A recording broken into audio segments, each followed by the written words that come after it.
Okay, hello everyone, and welcome back to Common English Mistakes. Don't just learn, improve.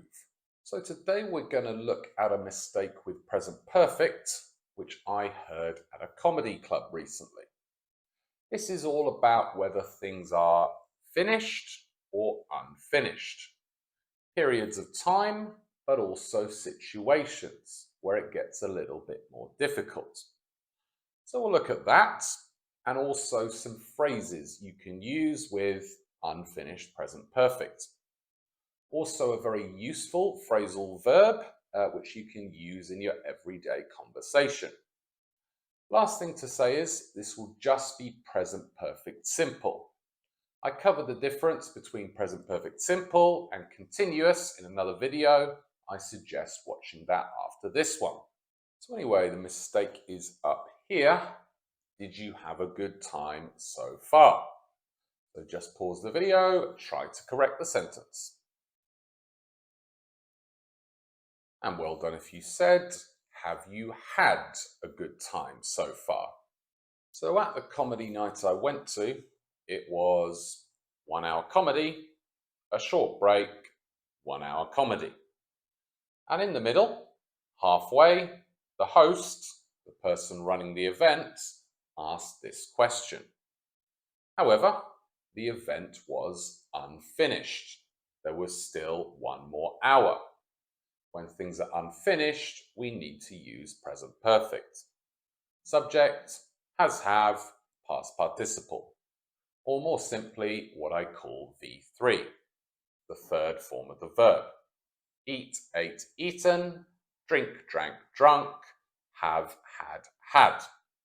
As it's a question, we just invert the subject and has, have. Then at the end of the event is finished and you should use past simple. Subject V2, or the past form of the verb. Here it's a question, so use did subject infinitive. Did you have a good time? So that's for an event. The same thing applies to periods of time. You say, I haven't had lunch today. Today is unfinished. Use present perfect. I ate lunch at home yesterday. Yesterday is finished. Use past simple. I haven't been to the gym this week. This week unfinished. I went to the gym 3 times last week. Last week is finished.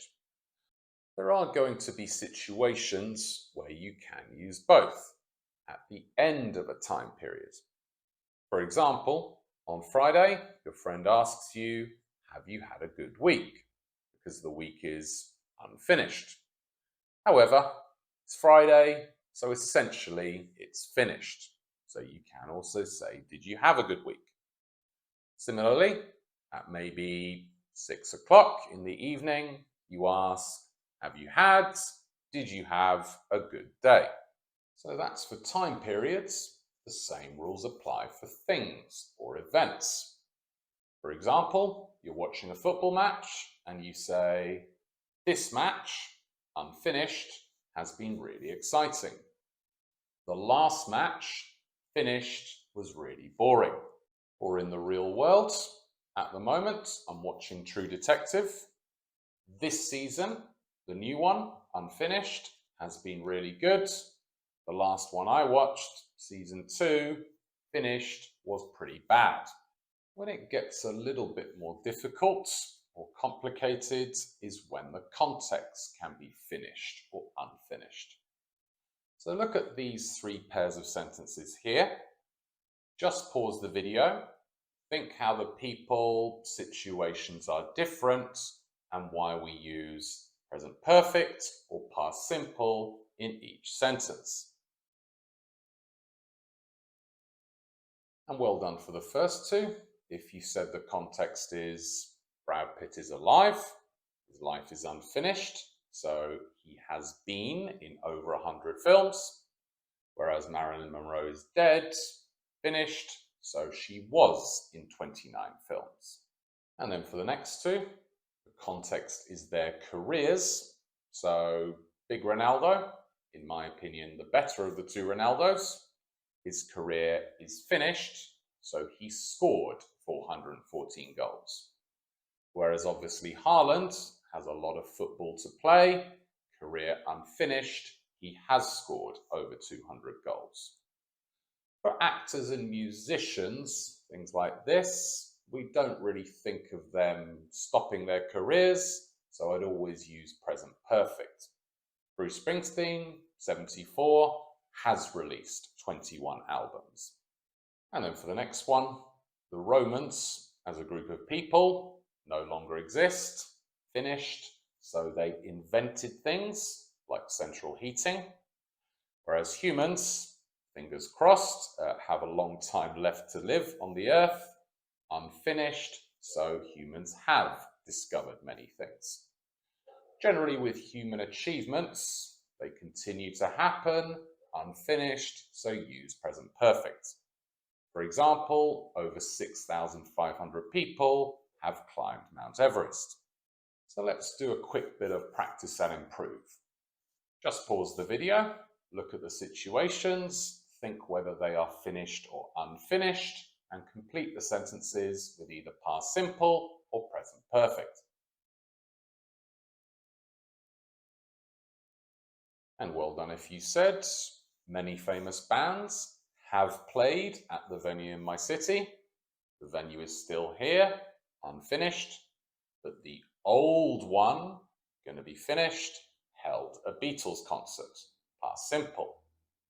Then my friend struggled in his first marathon finished, past simple, so he has trained much harder for this one. Training's unfinished, present perfect. So let's now look at some useful phrases and language you can use with unfinished present perfect. The most useful one is that original example, so far, meaning from a time in the past until now. For example, at a comedy club, have you had a good time so far from the start of the event until now? Or maybe you're on holiday and you say, this is the most beautiful place we've seen so far, from the start of the holiday until now. Or with your English learning, I'm sure you can say, I've made a lot of progress so far, from when I started until now. It's a really useful phrase and do try to use it. Next one, I'm sure you know at least one of those, recently or lately. Mean the same thing, a short time ago until now. For example, I'm sorry I haven't released many videos recently, lately. I've been quite busy. Just be careful because you can use those interchangeably with present perfect, but you can also use recently with past simple, meaning a short time ago. So, my friend had a baby recently, but you can't say my friend had a baby lately. And while we're here, a really useful phrasal verb to use in this situation is be up to, meaning be doing in life. So it's very natural to ask, what have you been up to lately? Just be careful because you use this in questions, like that examples, or maybe negatives. I haven't been up to much lately, but not in affirmatives. You wouldn't say, I've been up to a lot recently. You'd use present perfect continuous. I've been doing a lot recently. Next one is a while, meaning a medium length of time. You can use this with past simple.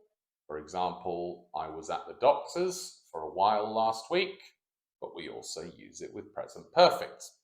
I've had my phone for a while. I've been in Portugal for a while.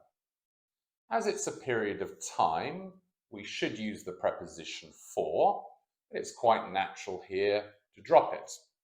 And also, you can use it with the word now. I would say, I've had my phone a while now. I've been in Portugal a while now. Next one is ages, meaning a very long time. Again, you can use it with past simple. The film went on for ages, 3 hours, 4 hours, but we use it a lot with present perfect, You say to your landlord, our shower has been broken for ages. Or you see your friends, we haven't seen each other for ages. Here, as it's a period, you do need to use the preposition for. And then finally, to give a rough, inexact number of days, weeks, months, years, we have this phrase over the last or past few days, weeks, months, years. For example, I've been quite busy over the last few weeks. Working from home has become more common over the past few years. This one causes some problems with some other structures, so I'm going to do a video on it next time in more detail. To make sure you don't miss this or any other video, do make sure to like, subscribe, and hit that notification button. Anyway, that's basically it for today. The last thing is just today's question. What interesting things have you done so far this year? So do write your answers in the comments, guys. Good opportunity to practice present perfect, something which people make a lot of mistakes with. Other than that, I'll see you for another video next week. So until next time, see ya.